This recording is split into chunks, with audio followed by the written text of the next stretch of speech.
Mesdames, Messieurs, bonjour. Ravi de vous retrouver pour cette nouvelle édition du JT Cultures et Marchés. Nous commencerons cette émission en évoquant les tensions annoncées sur les exports de maïs. Nous ferons ensuite un point sur les baisses de production de maïs et de soja en Argentine, avant d'expliquer la fermeté des cours des tourteaux de soja. Enfin, nous évoquerons la production record de colza en Australie et son impact sur les prix. Si la poursuite du corridor ukrainien d'exportation rassure les opérateurs, les faibles disponibilités en maïs des pays exportateurs les inquiètent.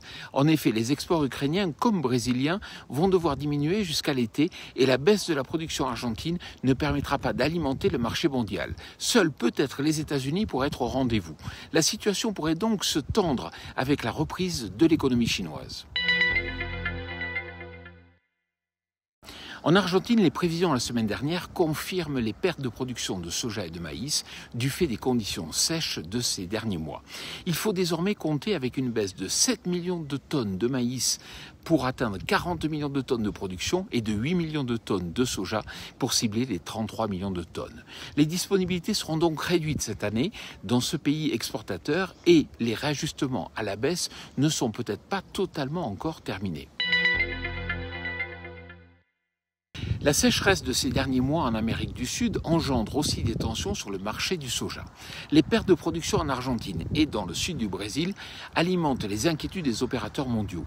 De plus, les exportations américaines de soja sont incertaines. Compte tenu que l'approvisionnement de l'Europe en tourteaux de soja semble tendu, les cours restent donc très fermes.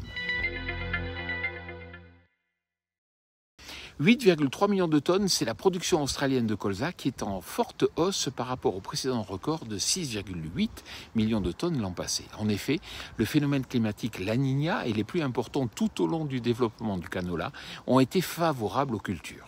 Cette production record permet le bon approvisionnement du marché mondial et fait pression sur les cours du colza qui reviennent au-dessous des 500 € par tonne sur Euronext. Voilà, le JT Culture et Marché, c'est terminé. Je vous souhaite bien sûr une excellente semaine.